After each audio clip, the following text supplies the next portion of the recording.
ఇంత ఫాస్ట్‌గా తెచ్చేస్తూ ఉంటారు. బర్త్‌డే మాత్రం 4 సంవత్సరాలకు ఒకసారేంటి? దానివల్లే మీరు సెలబ్రేట్ చేసుకుంటూనే ఉండాలని ఫిక్స్ అయ్యి సినిమాలు తెస్తారా? బర్త్‌డే ఫాస్ట్‌గా రావాలని ఫాస్ట్‌గా సినిమాలు చేస్తాను. ఓహ్! తెలియకుండా ఉండడానికా 4 సంవత్సరాలు ఎలా జరిగిందో? Happy birthday Shri Vishnu thank గారు. యూ అండి. Thank you. ముందుగా ఇక్కడికి వచ్చిన మీడియా మిత్రులందరికీ వెరీ వెరీ గుడ్ మార్నింగ్ అండి. విష్ణు విన్యాసం నిన్న వరల్డ్ వైడ్ థియేటర్స్లో రిలీజ్ చేసాం. సినిమా నుంచి మార్నింగ్ షోకి వచ్చేసరికి కొంచెం మాకు చిన్న మిక్స్డ్ ఇది వచ్చినా సరే, ఎప్పుడు నేను ఏదైతే ఫ్యామిలీస్ని యూత్ని నమ్ముకుని సినిమా చేస్తానో అది ఫస్ట్ షో సెకండ్ షోస్ నుంచి ఆ గ్రోత్ చాలా బాగా కనిపించింది. So very happy. సినిమా చూసి మాకు మంచిగా ఇది చేస్తున్న వారందరికీ కూడా చాలా చాలా చాలా థ్యాంక్స్. ఈ వీకెండ్ మేము ముందుగానే చెప్పినట్టు ఖచ్చితంగా నవ్విద్దాం అనే ప్రయత్నంతోనే చేసిన సినిమా అండి ఇది. సో చూడని వాళ్ళు ఉంటే చూడండి, హ్యాపీగా 2 గంటలు నవ్వుకుంటారు. ఎక్కువ ఆలోచించక్కర్లేదు, సరదా క్యారెక్టర్లతోనే సింపుల్గా అయిపోయే సినిమా. అండ్ ఫస్ట్ హాఫ్ యూత్కి చాలా బాగా నచ్చుతుంది. థ్యాంక్ యూ అండి అందరికీ యూత్కి. అండ్ సెకండ్ హాఫ్ ఫ్యామిలీస్కి బాగా నచ్చుతుంది. ముఖ్యంగా టౌన్స్ నుంచి మాకు చాలా మంచి రిపోర్ట్ వచ్చిందండి. మంచి ఫుల్ చూస్తున్నాం. సో అది వీక్ అంతా కూడా కంటిన్యూ అవ్వాలని మనస్ఫూర్తిగా కోరుకుంటున్నాను. అండ్ యూఎస్ ప్రేక్షకులందరికీ థ్యాంక్ యూ వెరీ మచ్. నా కెరీర్లోనే ఒక హైయెస్ట్ నెంబర్ ఇచ్చారు ఫస్ట్ డేకి. Thank you very much. And team మా సినిమాకి వర్క్ చేసిన యాక్టర్స్ అందరూ, నయన్, సత్య గారు, బ్రహ్మాజీ గారు, ప్రవీణ్ గారు, అందరికీ పేరు మురళీ శర్మ గారు, అందరికీ కూడా చాలా థ్యాంక్స్ అండి. అండ్ టెక్నీషియన్స్కి వస్తే సాయి శ్రీరామ్ గారు, ఎడిటర్ కార్తీక్, మ్యూజిక్ డైరెక్టర్ మన రాధన్ గారు, అందరికీ కూడా కంగ్రాచులేషన్స్. మారుతీరావు ఒంగోలులో ఉన్నాడు, సినిమా చూస్తున్నాడు. So thank you Maruti.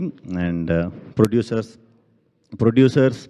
ఇద్దరు కూడా, సుమంత్ అండ్ సుబ్రహ్మణ్యం గారు, చాలా హ్యాపీ అండి మీ గురించి. ఎందుకంటే కొత్త ప్రొడ్యూసర్స్. యాక్చువల్లీ మ్యాటర్ ఏంటంటే, మేము సడన్గా సినిమా ఫాస్ట్గా రిలీజ్ చేయాలి అనే థాట్కి రావడానికి గల కారణం, డిసెంబర్ ఆ టైంకి మన సినిమా అంతా సమ్హౌ లీక్ అయిపోయిందండి. సినిమా లీక్ అయిపోయింది. లీక్ జరిగిపోయింది, ఎలా జరిగిందో తెలీదు. బట్ పొద్దున్నే లెగిసేసరికి సుబ్రహ్మణ్యం గారు ఫోన్, సార్ ఇలాగా లీక్ అయిందని నాకు అర్థం కాల ముందు, లీక్ అవ్వటం ఏంటి అని. ర్యాండమ్గా లీక్ అయిన సినిమా ఎలా అయిందో తెలియదు. దాన్ని కంప్లైంట్ రూపంలో దీని రూపంలో అన్నీ పెట్టాం. బట్ అది అప్పటికే కొంచెం స్ప్రెడ్ అవ్వటం వల్ల విపరీతమైన టెన్షన్ మా అందరికీ. పూర్తవలే సినిమా, హాఫ్ బేక్డ్గా ఉంది, ఏం చేయాలి, ఇది బయటికి చెప్తే అది వేరే విధంగా వెళ్తుంది. సో ఆ యాంటీ పైరసీ వాళ్ళు చేసే బ్లాక్మెయిల్కి చాలా ధైర్యంగా మీరు నిలబడినందుకు, అండ్ చాలా తక్కువ టైం ఉన్నా కూడా సినిమాని పూర్తి చేసి మనం లాస్ట్ 10 days, ఒక వారం రోజులే ప్రమోషన్ కూడా మాకు టైం దొరికింది. అలాంటి గట్టి టైంలో కూడా ఆ ధైర్యంగా ఉండటం అనేది వెరీ ప్రౌడ్ అండి మీ గురించి. ఎందుకంటే అది చాలా సెన్సిటివ్ మ్యాటర్. అది చాలా డేంజర్. ఇంతకు ముందు ఎగ్జాక్ట్గా 6 months ముందు కూడా ఒక సినిమాకి ఇలా జరిగిందని మాకు తర్వాత మేము మాట్లాడుకున్న తర్వాత తెలిసింది. అది కూడా పెద్ద సినిమాయే. సో అది మమ్మల్ని ఇబ్బందికి గురి చేసింది. బట్ ఆ టైంలో కూడా చాలా ధైర్యంగా ఉన్నారు. నేను ఎంత సపోర్ట్ చేయాలో అంతవరకు మీకు సపోర్ట్ చేశానండి. సో ఏం కంగారు పడకండి, మొత్తానికి బయటికి రాకుండా దాన్ని అరికట్టుకుని మనం సినిమాని రిలీజ్ చేసాం. సో ఎవరన్నా సినిమా చూడని వాళ్ళు ఉంటే ఇంకా చూడండి. మేము ముందుగా చెప్పినట్టే ఫస్ట్ హాఫ్ అంతా యూత్ కోసం, సెకండ్ హాఫ్ ఫ్యామిలీస్ కోసం. హ్యాపీగా 2 hours మంచి వీకెండ్లో స్ట్రెస్ బస్టర్ అవుతుంది. సో ఇంకా చాలా బాగుంది. ఇప్పుడంతా ఇంకా మంచిగా రిసీవ్ చేసుకుని ఇంకా బాగా ఆదరిస్తారని మనస్ఫూర్తిగా కోరుకుంటున్నాము. ఇలానే back to back. And we have a Q&A session. క్విక్గా చేసేద్దాం మనం. సో నుంచోనే చేసేద్దాం. విష్ణు మైక్స్ పాస్ ఆల్రెడీ చేశారా? ఓకే. విష్ణు గారు సార్ ఇక్కడ సార్ సినిమా చూసామండి. మీరు 1 man షో అని చెప్పాలి. ప్రతి ఫ్రేమ్లో కూడా ఎక్స్ప్రెషన్స్ ఇద్దరు కూడా థ్యాంక్ యూ. బాగుంది. అయితే మీరు పాత సినిమా పాత పాటలు రిఫరెన్స్ చేసుకున్నారు. అవి ఆలోచన ఎవరిదండి? ఆ సాంగ్స్ ఆర్పి పట్నాయక్ గారి సాంగ్ తీసుకోవటం, జేఎన్ జెండా అని ఎక్కువ అంటే సింపుల్ అండి. వాడు ఇంకా పాతకాలపు మనిషి అనేది ఇంకొంచెం డీటెయిల్గా ఆడియన్కి కనెక్ట్ అవుతారు కదా. జేఎన్ సినిమా ఫ్యాన్ అంటున్నాడు, సో ఇంకా మైండ్ సెట్ పాతకాలంలోనే ఉంది. తర్వాత చాలా లవ్ స్టోరీలు వచ్చినా కూడా అదే సిన్సియర్ అనుకుని ఉండే మనస్తత్వం కొంచెం రిఫ్లెక్ట్ అవుతుంది కదా అని పెట్టిన సీన్స్ అండి అవి. దానికి చాలా మంచి రెస్పాన్స్ వచ్చింది. ఓకే. ఇందాక ప్రొడ్యూసర్ గారు మాట్లాడుతూ రివ్యూలను పట్టించుకోవద్దు అన్నారు. రివ్యూస్ విషయంలో మీరు ఏమన్నా అన్సాటిస్ఫై ఉన్నారా? లేదండి, లేదు. వాళ్ళ అభిప్రాయం మిమ్మల్ని అడిగారా?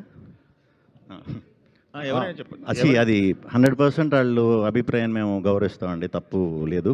అంటే మేబీ ఎక్స్పెక్టేషన్ వేరేగా ప్రిపేర్ అయ్యి ఉండొచ్చు, లేకపోతే అనుకున్నంత ఇది అనిపించకపోవచ్చు. అది వాళ్ళ అభిప్రాయం కాబట్టి ఎప్పుడు దాన్ని గౌరవిస్తాం.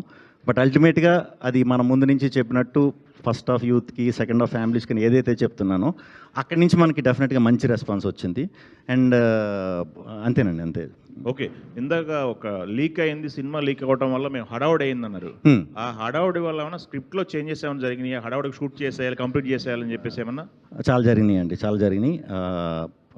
డీటెయిల్గా చెప్పాలంటే ఒక ఒక 20 డేస్ వర్క్ని మనం 7 డేస్లో డే అండ్ నైట్ చేయవలసి వచ్చింది. దానికి టీం అందరూ సపోర్ట్ చేశారు. డే అండ్ నైట్ అనమాట. అంటే డే వరకు డే చేయటం, నైట్ కంటిన్యూస్ చేసాం. అలా చేస్తేనే దీనికి అచీవ్ అవ్వగలిగాం. ఇమీడియట్ మొదలుపెట్టాం మార్కెటింగ్ కూడా. ఇంకా పూర్తిగా ప్లానింగ్ అది చేసుకోకుండానే మొదలెట్టాల్సి వచ్చింది. దానివల్లే మనకి చిన్న కన్ఫ్యూజన్ కూడా వచ్చింది కదా మనకి, 2 సినిమాలు ఇదంతా కూడా. Actually one of the main reason ఇదండి, ఇది కూడానండి. ఓకే. ఇప్పుడు లీక్ అయిందన్నారు కదా, ఆ లీకేజ్ ఎక్కడి నుంచి జరిగింది, ఎందుకు జరిగింది అనేది తెలిసిందా? ఐడియా వచ్చిందా? చెన్నై నుంచి లీక్ అయినట్టు ఇన్ఫర్మేషన్ ఉందండి. ఇంకా డీటెయిల్ ఆల్రెడీ కేసులో ఉంది అది. సో మరి అది నేను చెప్పకూడదు, నాకు తెలియదు. చెన్నై నుంచి అయితే ఇది పోలీస్ కేసు కంప్లైంట్ కానీ, ఆ రోజు మన ప్రొడ్యూసర్ గారికి వచ్చే బ్లాక్మెయిల్ మెసేజ్లు, మనం ఛాంబర్కి పెట్టిన రిపోర్ట్లు అన్నీ ఉన్నాయి. బట్ ఇదేదో ఇది చేయాలని కాదు, ఫర్దర్గా మిగతా సినిమాలు కూడా ఇలా జరిగే అవకాశం ఉంటే మాత్రం చాలా ఇబ్బంది పడతాం. ఎందుకంటే నలిగిపోతాం కదా, అన్ని రోజులు కష్టపడినంత వేస్ట్ అవుతుంది. సో దాని మీద ఏమన్నా మరి ఏంటనేది మేము ఈ సినిమా అయిపోయిన తర్వాత, అంటే మా ఎక్స్పీరియన్స్ని కూడా మళ్ళీ ఒకసారి అందరికీ చెప్పి ఎలా సార్ట్ చేసుకోవాలి, ఎలాంటి ప్రాబ్లం రాకుండా ఉండటానికి అనేది ప్రయత్నించాలండి. బ్లాక్మెయిల్ అన్నారు, ఈ ఎంత అమౌంట్ ఏమైనా బ్లాక్మెయిల్ చేస్తారా ఏంటది? పాపం రీల్కి బ్లాక్మెయిల్ చేశారు. నేను నవ్వుతో చెప్తున్నాను, వేరే విధంగా అనుకోకండి. రీల్కి ఈయన కూడా చెప్పడానికి చాలా ఇబ్బంది పడ్డారు. రిలీజ్ ముందు రోజు వరకు కూడా ఇది జరిగిందండి. రిలీజ్ ముందు రోజు వరకు కూడా ఇది వచ్చింది. ఆ విషయంలో అయితే ఈయన చాలా నలిగిపోయారు. అలా అని చెప్పి మమ్మల్ని ప్యానిక్ చేయలే. అదే అంటే ఈ ఇష్యూ ఛాంబర్ గానే చాలా బాడీస్ ఉన్నాయి, ఇండస్ట్రీ మొత్తంలో వెళ్ళాం. వెంటనే కంప్లైంట్ సపోర్ట్ ఎలా ఉందండి? 100% సపోర్ట్ చేసింది. ఓకే. సో ఆ రోజు సండే మార్నింగ్ 9 o'clock నాకు ఫోన్ వచ్చింది. నేను ఫోన్ లిఫ్ట్ చేయట్లేదు. అంటే వరుసగా కొడుతుంటే ఏమంటే సుబ్రహ్మణ్యం గారు మీరు ఫోన్ లిఫ్ట్ చేయండి, ఒకసారి అర్జెంట్ వాట్సాప్ చూడండి అన్నారు. సార్ వాట్సాప్ చూసేటప్పుడు మన సినిమా ఫస్ట్ హాఫ్ అంతా అలాగ వచ్చేస్తుంది. ఏంటంటే ఇది ఏం జరిగిందంటే తెలియదు, మీరు అర్జెంటుగా మాట్లాడుకోండి అంటే, నా కొడుకు హైదరాబాద్లో ఉన్నాడు. వాడికి అన్నీ ఫోన్ చేస్తే వాడు లిఫ్ట్ చేయలేకపోతున్నాడు. సండే కదా మార్నింగ్ 9కి.